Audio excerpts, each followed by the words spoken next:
Se alguém tiver aí uma dica de como eu faço para ver nós duas, Uhum.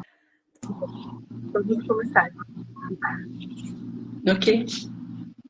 Tá? Viviane, muito obrigada em primeiro lugar pela tua disponibilidade, né, de poder conversar comigo hoje de noite.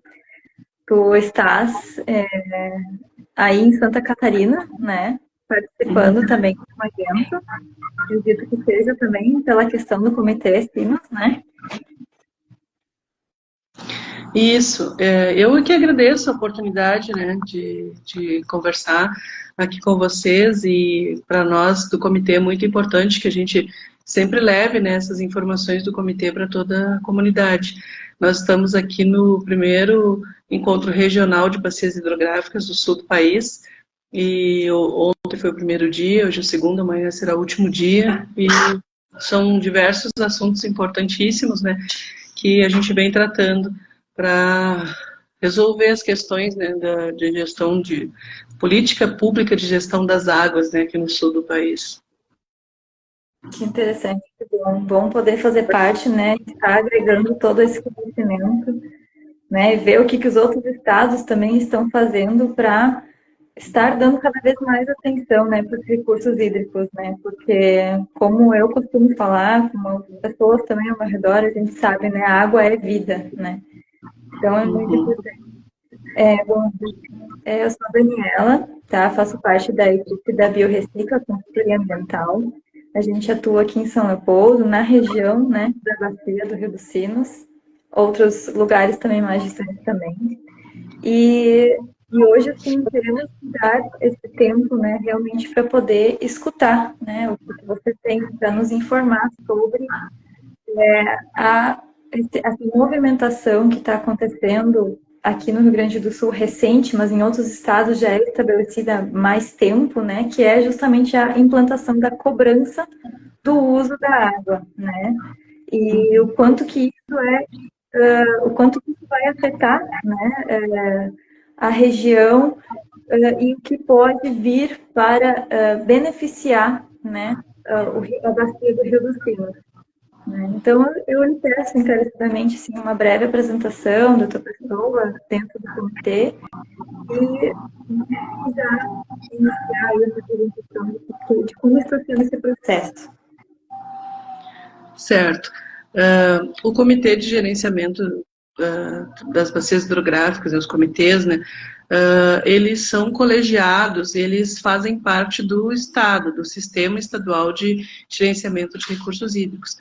Então, é no Comitê Sinos que a gente discute todas as necessidades, digamos assim, para os usuários e para garantir a vazão ecológica da Bacia dos Sinos. É um colegiado que se reúne, que tenta chegar a um consenso, né, para definir as deliberações que depois se tornam resoluções no Conselho Estadual de Recursos Hídricos, mas tenta entrar no consenso. E quando não há possibilidade, se faz o processo democrático, né, através da votação. Mas é nessa instância, digamos assim, que a gente consegue ter a participação popular, a participação de todas as entidades que têm interesse pela água, pela preservação dos recursos hídricos, pelo melhor uso da água, pelo melhor compartilhamento dessa água, né? Então a gente busca que os usos múltiplos sejam respeitados e que todos tenham acesso. Eu estou na presidência, né, há cerca de 2 anos, a gente está entrando em processo eleitoral de novo, está sendo encerrada essa gestão agora, e eu sou bióloga, sou engenheira de bioprocesso e biotecnologia, sou bióloga pela PUC do Rio Grande do Sul, engenheira de bioprocesso e biotecnologia pela UERGS. E tenho especialização em gestão da qualidade, engenharia do saneamento, agora feito pela Unicinos recentemente, estou terminando o mestrado em engenharia e tecnologia de materiais. Mas eu participo do comitê, né, que é importante, já há mais de 12 anos, e como representante há cerca de 9 anos, né, participando em alguma categoria. E o comitê ele é composto de diversas entidades, então a gente tem associações de moradores, tem sindicatos, tem instituições de ensino, então é todo esse grupo, né, que lute essa. Ele é composto de 40% de usuários da água, ou seja, aquelas pessoas, aquelas entidades, né, pessoas que representam as suas entidades que retiram a água do Rio dos Sinos. Outros 40% são das organizações da sociedade civil. Então, são as ONGs, as associações, todos que têm um interesse pelo cuidado com a água da sua bacia, né? E 20% são representantes das prefeituras, dos municípios, do estado, né? Então, são os representantes públicos. E esse colegiado que faz toda essa discussão. Agora, entrando um pouco no assunto cobrança, né? Nós temos, primeiro, o Comitê Sinos, ele é o primeiro comitê do Brasil. Então, ele foi constituído por um grupo de pessoas que lá na década de 80 tinha uma preocupação com o Rio dos Sinos.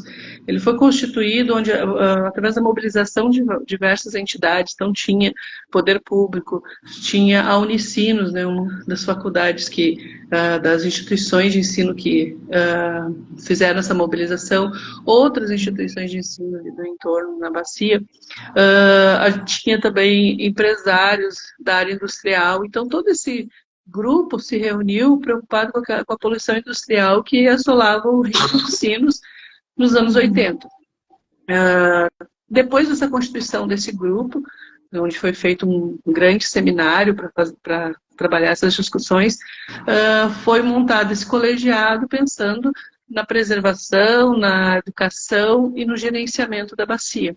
E o governo do estado fez um decreto constituindo o Comitê Sinos como um comitê de bacia, né? Um comitê para discutir a bacia. E no próximo, isso faz 36 anos, né? A gente completou 36 anos agora, domingo passado, dia 17 de março.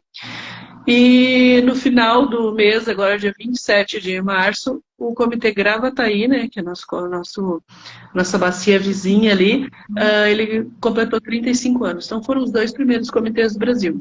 E através da articulação desses comitês, se definiu a Lei Gaúcha das Águas, que é a Lei 10.350 de 94. Essa lei foi constituída baseada no sistema francês, onde há essa participação democrática, né, e da população, através das suas entidades, onde o sistema é composto por um conselho de recursos hídricos, né, no caso, como é uma bacia do estado estadual, onde a gente tem uma agência de bacia. Essa agência de bacia faria toda a gestão financeira dos recursos arrecadados na bacia e aplicaria esses recursos na própria bacia. Então, ele foi constituído de uma forma, e além disso tem as outorgas, tem o enquadramento, né, todo um sistema que prevê diversos instrumentos para que essa gestão seja possível.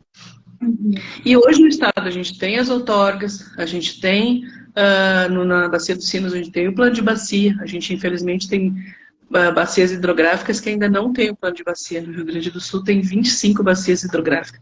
Nem todas têm o seu plano de bacia, que seria o plano onde define quais são as metas e quais são as ações para atingir aquelas metas na bacia. Sempre de recuperação e preservação da bacia.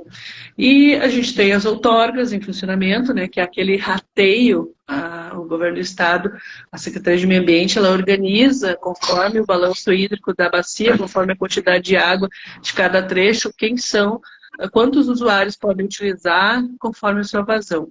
Então, tudo isso foi implementado, mas a cobrança pelo uso da água, cobrança pelo uso dos recursos hídricos, que é um dos instrumentos que foi instituído lá nessa lei, né, da 10.350, ele nunca foi colocado em prática no Rio Grande do Sul. Essa lei gaúcha, ela serviu de base para a Política Nacional de Recursos Hídricos, a 9.463, de 97, é uma política que gere os recursos hídricos em todo o país, né? A política nacional, então ela significa que ela não compete apenas ao ente federal, mas também aos estados e aos municípios, né? Eles também têm que obedecer essa lei, e essa lei foi baseada na Lei Gaúcha. E hoje o que a gente vê em outros estados é que os estados estão colocando em prática todos os instrumentos da lei, né, todas as ferramentas que a lei aponta, e a cobrança ela é uma das principais, porque através dessa arrecadação é possível investir na própria bacia. Então a gente já tem rios que melhoraram a sua classificação, a gente tem alguns estados de construção de ETs para abatimento de carga poluidora, né? E no Rio Grande do Sul nunca foi implementado. Então agora eu vou falar um pouco sobre a cobrança, para as pessoas entenderem o que é a cobrança, né? A cobrança dos recursos hídricos, ela não é um imposto nem uma taxa, mas ela é uma contribuição, né, da sociedade, ela é um preço público por um bem comum, um bem que é de toda a população. Então, se eu uso no meu processo produtivo uma matéria-prima, eu preciso pagar por ela. Mas, infelizmente, quando a gente utiliza a água no Rio Grande do Sul, ninguém paga por ela. A água, precisa tirar autorização de outorga e não paga. Isso está errado, porque ele é um bem público de todo cidadão. E se ele é um bem público de todo cidadão, eu preciso pagar para que eu, como entidade que estou utilizando, entenda o real valor dessa água, para que eu não use mais do que eu precise, né? Porque ninguém paga por mais do que precisa, e quando não se paga, a gente às vezes usa mais do que precisa. Então é para ter também essa racionalização no uso da água, e principalmente para que esses recursos arrecadados retornem para a própria bacia, ou seja, retorna para o próprio usuário que está pagando. Quem paga é quem retira a água do rio. E esse recurso vai voltar para melhorar a qualidade e a quantidade de água do rio. Então, eu como usuário vou estar sendo beneficiado. O valor que eu paguei vai retornar para, né, para mim mesmo, para meu processo produtivo lá, porque a água vai ter melhor qualidade ou quantidade, dependendo do caso.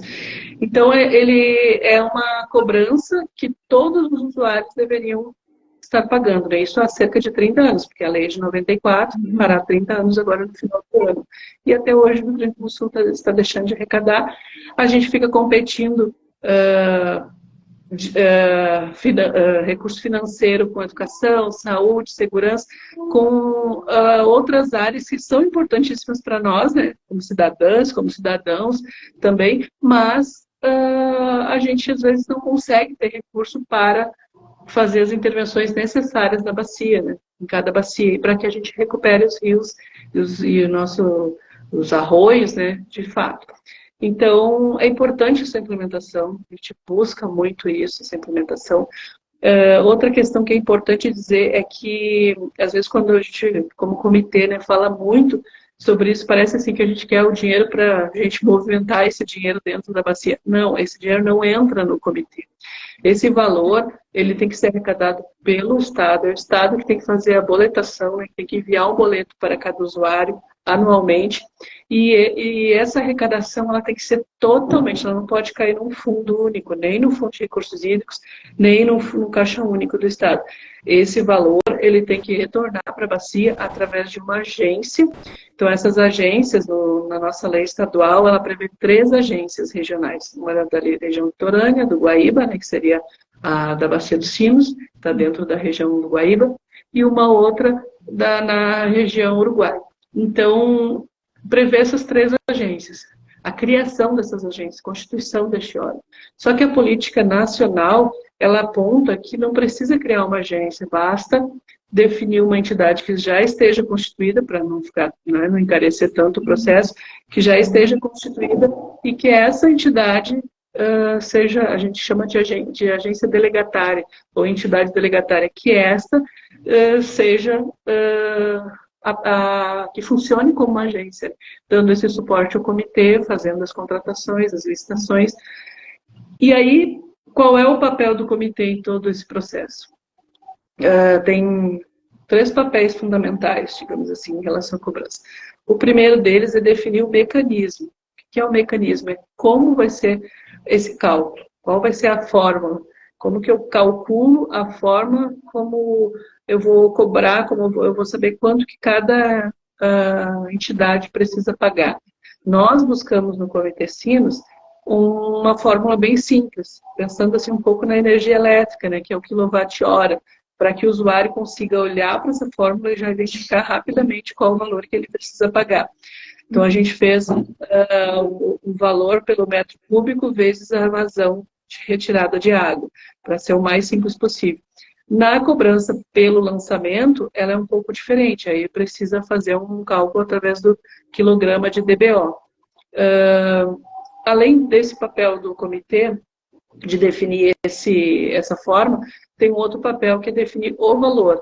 Então, nós também utilizamos, dentro do Comitê Sinos, ali no grupo que trabalhou com essa proposta para a plenária, né, de utilizar exemplos que são aplicados no Brasil e fazer uma média com esses valores. Nós, na verdade, retiramos os valores que o Ceará aplica, que são valores muito mais altos que de outras bacias, mas as outras bacias elas têm um valor aproximado. Então, nós usamos esses valores, fizemos uma média, e o GT discutiu, surgiram outras propostas, até para baixar um pouco alguns valores, mas depois essas propostas foram retiradas e a gente ficou com essa proposta de médias e foi isso que foi apresentado e aprovado na plenária.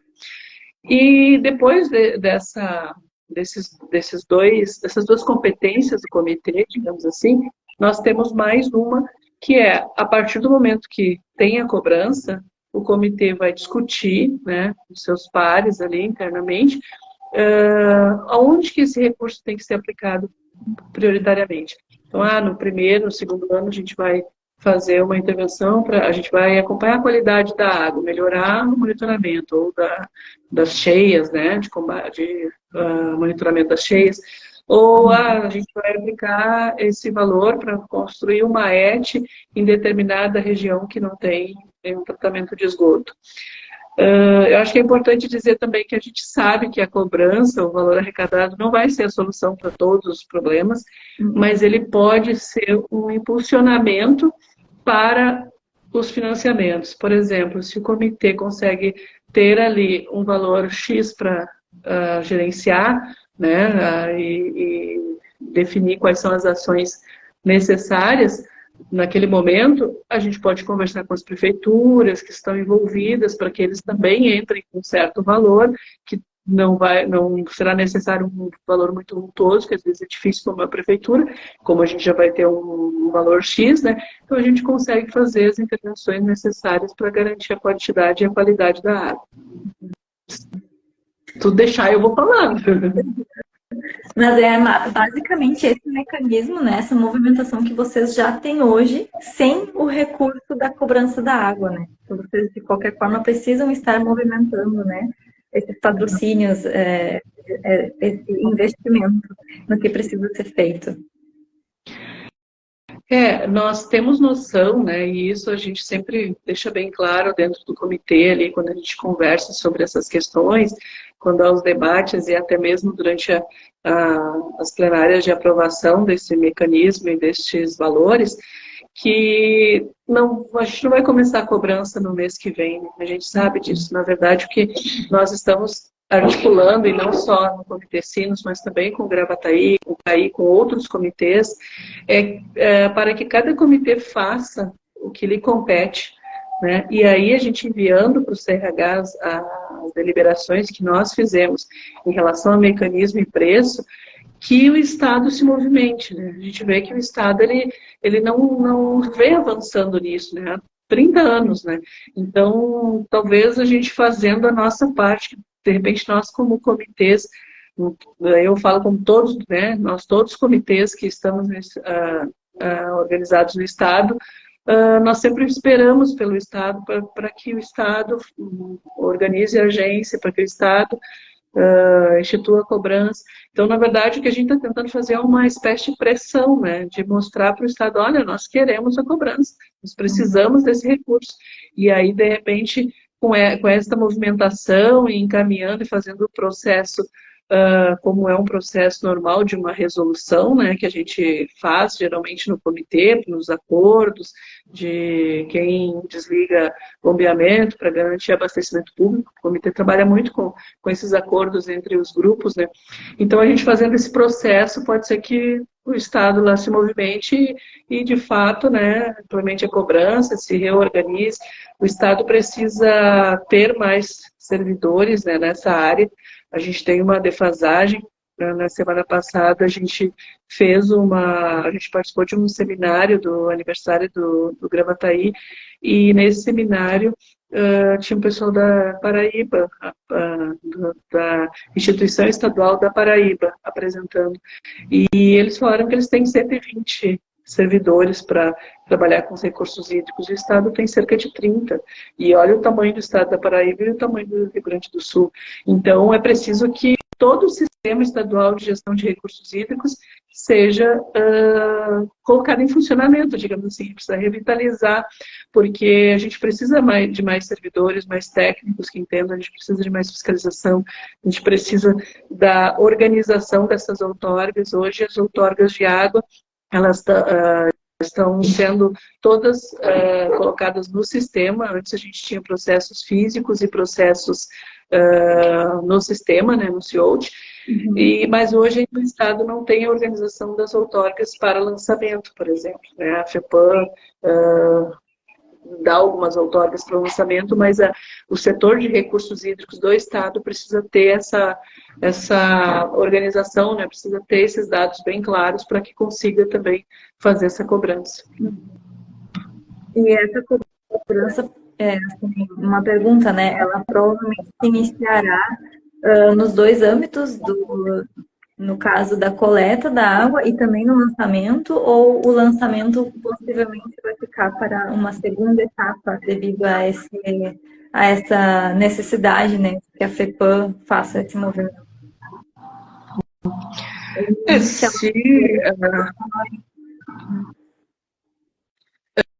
Sendo definido para daqui a 1, 2, 3 anos, eu acredito que o lançamento inicialmente ficará fora, né? Sendo definida essa cobrança, sendo definido que será iniciada a cobrança, né, de fato. Mas eu acho muito importante que a gente tenha os dois, né? Eu acho que a gente precisa iniciar a cobrança de alguma forma. Então, se for em uma bacia, se for só para as outorgas de captação de água, que seja, né? A gente precisa iniciar, porque é só iniciando e rodando o processo que a gente começa a mostrar para outros comitês, né, a diferença que dá numa bacia com essa cobrança, né? Mas a cobrança do lançamento é muito importante porque ela também vai fazer com que se reduza o lançamento e que se aplique mais tecnologias antes de fazer os lançamentos, já que ela é pela carga de DBO. Eu queria também falar um pouco sobre os valores que foram aprovados no Comitê Sinos, né? Então, nós aprovamos para que a captação para abastecimento, né, para as operadoras de saneamento, fique o metro cúbico no valor de 0,0371, que seria menos de 4 centavos, né, por metro cúbico. Para a indústria, 0,038, menos de 4 centavos por metro cúbico também. Para a produção rural, ficou em 0,0041, ou seja, menos de meio centavo por metro cúbico. E para lançamento, 0,24 o metro cúbico, né? Então seria 24 centavos ao metro cúbico. Então, assim, são valores baixos, claro que conforme a vazão, né, por exemplo, uma operadora de saneamento que tem uma vazão contínua, vai dar um valor um pouco mais considerável. Mas para a maioria por exemplo, de produtores rurais, né, que tem uma vazão menor e que essa vazão ela é distribuída em períodos, né, e não continuamente, então ela acaba sendo um valor bem baixo, né? Só que esse valor arrecadado, total arrecadado em toda a bacia, dá um valor considerável para que a gente consiga, de fato, fazer implementar algumas ações, né, do nosso plano de bacia. Isso também é importante. Todo o valor da cobrança precisa ser utilizado para aquelas ações relacionadas ao plano de bacia. Não dá para criar uma ideia de, a partir de agora a gente vai fazer tal intervenção. Não, tem que estar atrelado àquele plano de bacia que foi definido no comitê, né? Uhum.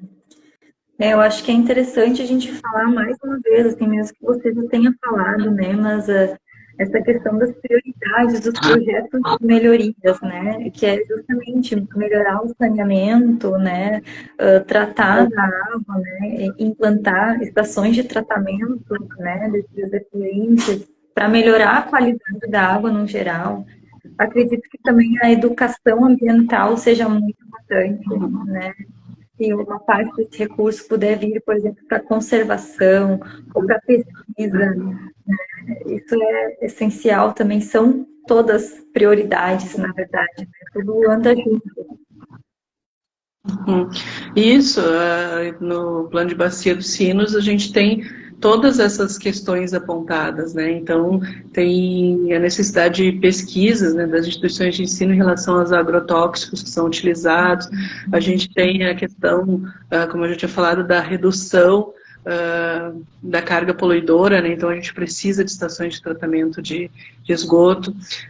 Temos também uma das ações que é o pagamento por serviços ambientais, que é um tipo de atuação muito importante que auxilia muito, né, na recuperação da bacia, na preservação das nascentes, da quantidade de água que a gente tem nas bacias, e é um tipo de ação que é muito difícil a gente conseguir financiamento. Nós estamos sempre participando de editais, né?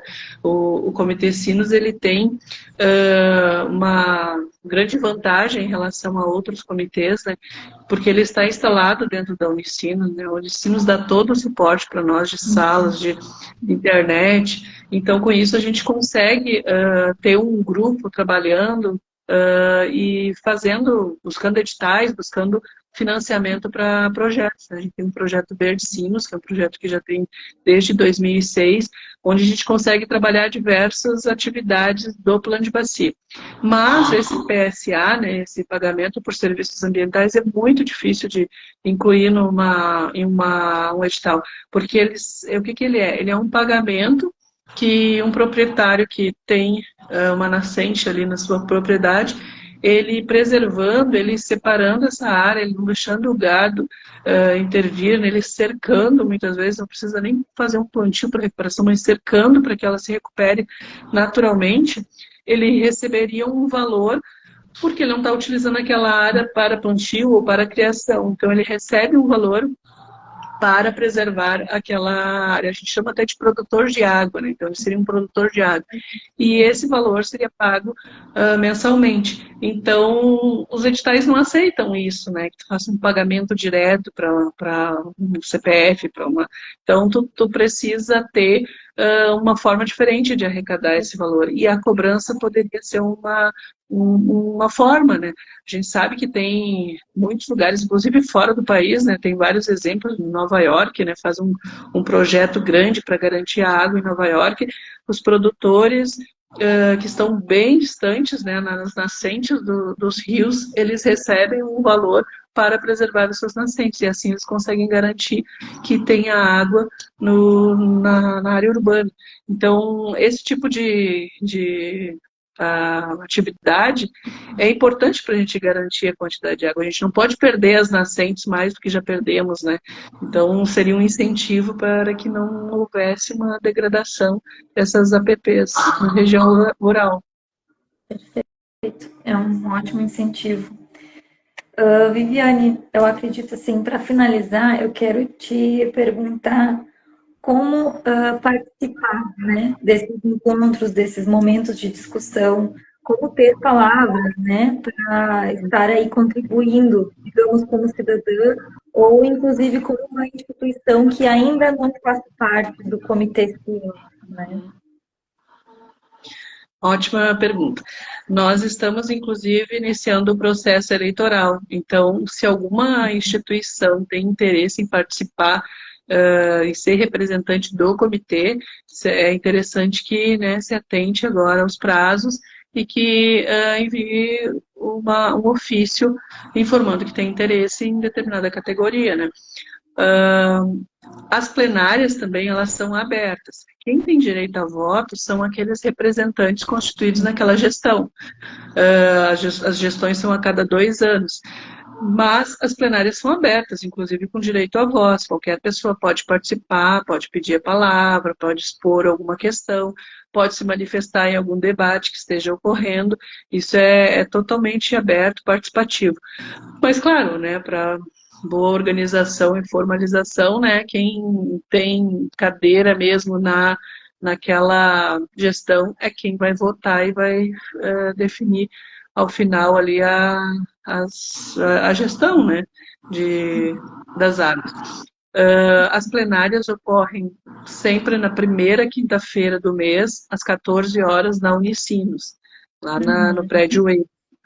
Então, qualquer pessoa pode participar. Nas redes sociais, a gente sempre divulga também, né, sobre a plenária, sobre a pauta que vai ser trabalhada naquela plenária, e o local também, ali, o endereço desse auditório. Então, nas redes sociais do Comitê Sino, sempre a gente informa ali com antecedência.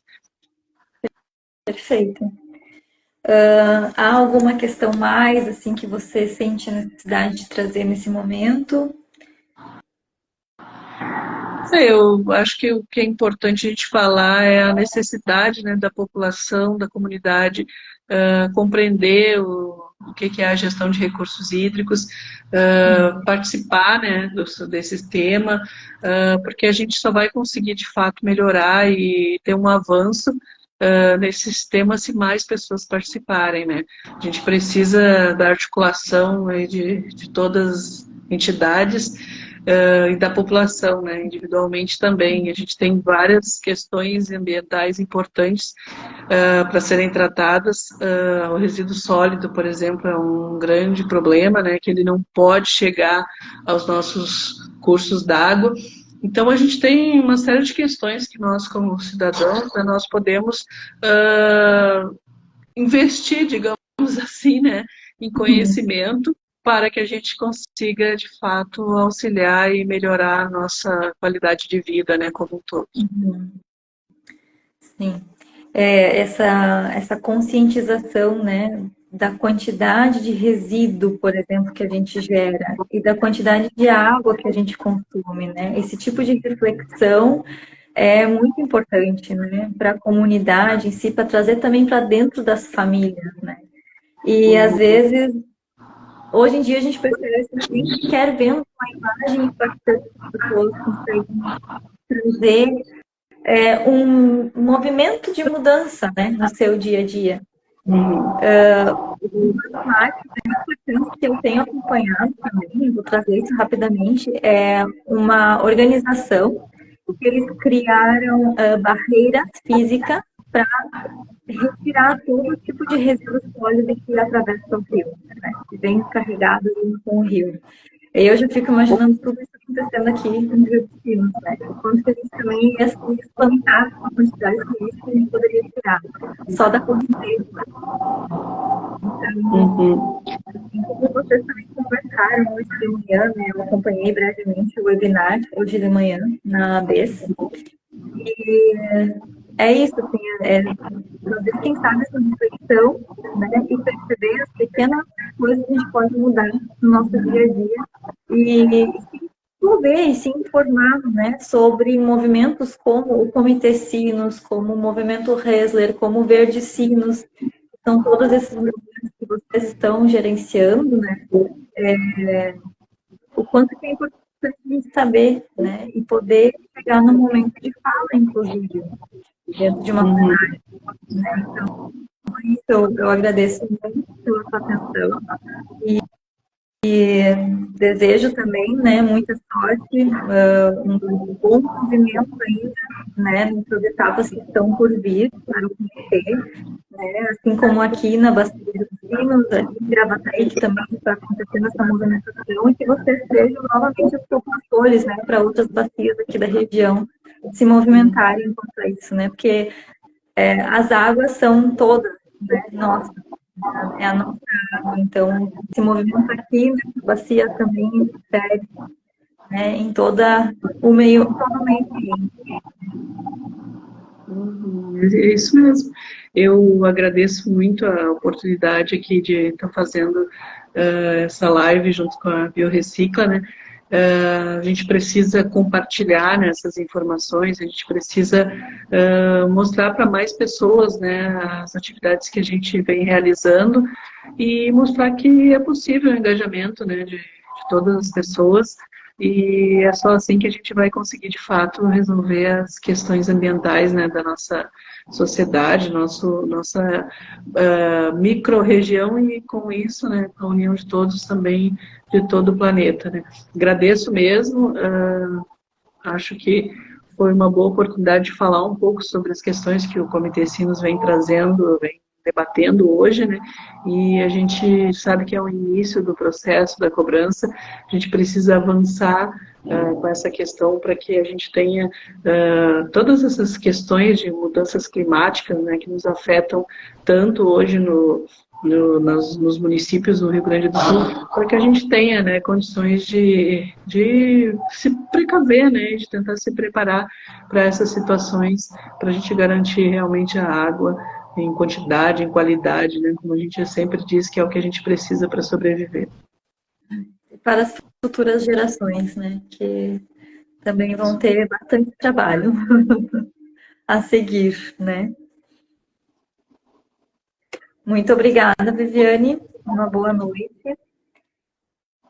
Obrigada, boa noite para ti e para todos que nos assistem.